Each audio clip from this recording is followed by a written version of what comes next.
पति पत्नी के बीच रिश्ता। आजकल प्यार होना, फिर शादी होना और कुछ ही समय में डिवोर्स होना इतनी आम बात हो गई है कि ज़्यादातर लोग ऐसी घटनाओं को अब ज़्यादा अहमियत ही नहीं देते।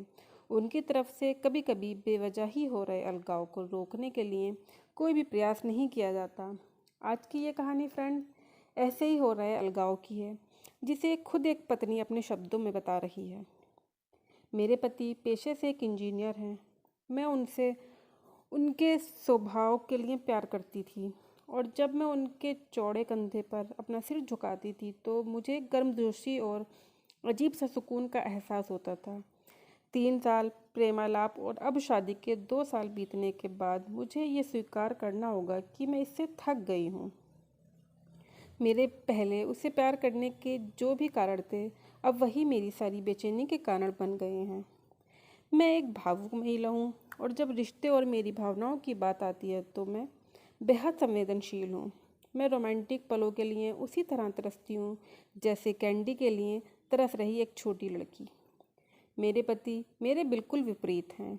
उनकी संवेदनशीलता की कमी और हमारी शादी में रोमांटिक पलों को लाने में उनकी असमर्थता ने मुझे प्यार के विषय में निराश कर दिया है। एक दिन मैंने आखिरकार उसे अपने मन की बात बताने का फैसला किया कि मुझे तलाक चाहिए और मैंने हिम्मत करके उसे बताया। आखिर क्यों? चौंकते हुए उसने पूछा। मैं थक गई हूँ। दुनिया में हर चीज़ का कोई कारण नहीं होता, मैंने कहा। वो पूरी रात चुप रहा, हर समय हाथ में एक जलती हुई सिगरेट लिए गहरे विचार में डूबा रहा। इससे मेरी निराशा की भावना और बढ़ती गई, क्योंकि मैं ऐसे आदमी को देख रही थी जो अपनी दुर्दशा को व्यक्त भी नहीं कर पा रहा था। भला मैं उससे और क्या उम्मीद कर सकती थी? और अंत में उसने मुझे पूछा, मैं तुम्हारा मन बदलने के लिए क्या कर सकता हूँ? किसी ने सच ही कहा है कि किसी के व्यक्तित्व को बदलना मुश्किल है। मुझे लगता है मेरे उस पर से विश्वास उठना शुरू हो गया है। उसकी आंखों में गहराई से देखते हुए मैंने धीरे से उत्तर दिया, मैं तुम्हें एक सवाल पूछती हूँ। अगर तुम्हारा जवाब मेरे दिल को मना सके तो मैं अपने विचार बदल लूँगी। मान लो मुझे एक पहाड़ की चट्टान पर खिला एक फूल चाहिए और हम दोनों को ये पता हो कि उस फूल को तोड़ने से तुम्हारी मृत्यु हो जाएगी। क्या तुम मेरे लिए ऐसा करोगे? उसने कहा, मैं कल तुम्हें इसका जवाब दूंगा। उसकी प्रतिक्रिया सुनकर ही मेरी उम्मीदें धराशायी हो गईं। मैं अगली सुबह उठी तो पाया कि वो चला गया था और सामने के दरवाजे के पास खाने की मेज़ पर दूध के गिलास के नीचे उसकी खुरदरी लिखावट के साथ कागज़ का एक टुकड़ा पड़ा था, जो पढ़े जाने पर ये बातें बयां करता था। पति पत्नी के लिए दिल छूने वाली चिट्ठी। प्रिय, मैं तुम्हारे लिए फूल नहीं तोड़ूंगा, लेकिन अगर तुम चाहो तो मैं तुम्हें इसके पीछे का कारण ज़रूर बताना चाहूँगा। ये पहली पंक्ति पढ़ते ही मेरे दिल के हज़ारों टुकड़े हो गए। फिर भी मैंने पढ़ना जारी रखा। जब तुम कंप्यूटर का इस्तेमाल करती हो और तुम हमेशा सॉफ्टवेयर प्रोग्राम को गड़बड़ कर देती हो, अंत में तुम स्क्रीन के सामने बैठकर रोती हो, मुझे अपनी उंगलियों को ज़िंदा रखना पड़ेगा ताकि मैं प्रोग्राम को पुनर्स्थापित करके तुम्हारे कीमती आंसू बहने से रोक सकूं। तुम हमेशा घर की चाबियां घुमा देती हो, इसलिए मुझे दरवाज़ा खोलने के लिए अपने पैरों को ज़िंदा रखना पड़ेगा ताकि दरवाज़ा तोड़कर तुम्हें घर के अंदर ले जा सकूं। तुम यात्रा करना पसंद करती हो, लेकिन हमेशा एक नई जगह में अपना रास्ता भूल जाती हो। मुझे तुम्हें रास्ता दिखाने के लिए अपनी आंखें ज़िंदा रखनी पड़ेंगी। तुम्हें हमेशा ऐंठन होती है जब भी तुम्हारा पीरियड हर महीने आता है। मुझे अपनी हथेलियों को ज़िंदा रखना है ताकि मैं तुम्हारे पेट की ऐंठन को शांत कर सकूं। तुम्हें घर के अंदर रहना पसंद है और मुझे पता है कि तुम अंतर्मुखी व्यक्ति हो। तुम्हारी बोरियत को दूर करने के लिए मुझे तुम्हें चुटकुले और कहानियाँ सुनाने के लिए अपने मुंह को ज़िंदा रखना है।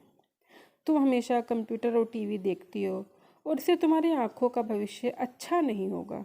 मुझे अपनी आँखों को बचाना होगा ताकि जब हम बूढ़े हो जाएं तो मैं तुम्हारी आँखें बन सकूं, तुम्हारे सिर में सफ़ेद हो रहे बाल चुन सकूं, तुम्हारे नाखूनों को बिना तुम्हें चोट पहुंचाए काट सकूं। मैं भी समुद्र तट पर टहलते हुए तुम्हारा हाथ पकड़ना चाहता हूँ, जैसे तुम धूप और सुंदर रेत का आनंद लेती हो और खुशी से गाने गुनगुनाती हो, उसे मैं अपने कानों से सुनना चाहता हूँ। इसलिए मेरे कान जिंदा रहने चाहिए। जब तुम नहा के निकलती हो तो तुम्हारी भीनी भीनी खुशबू को महसूस करने के लिए मेरी नाक जीवित होना चाहिए। इसलिए मेरी प्रिय, जब तक मुझे यकीन नहीं होता कि कोई है जो तुमसे इससे अधिक प्यार करता है, मैं तब तक उस फूल को नहीं तोड़ूंगा। और जिस दिन ऐसा कोई आया तो तुमसे इससे अधिक प्यार करने में खुशी खुशी उस फूल को तोड़ लूँगा। ये पढ़ते ही मेरे आंखों में आंसू पत्र पर गिरे और उसकी लिखावट की स्याही धुंधली हो गई।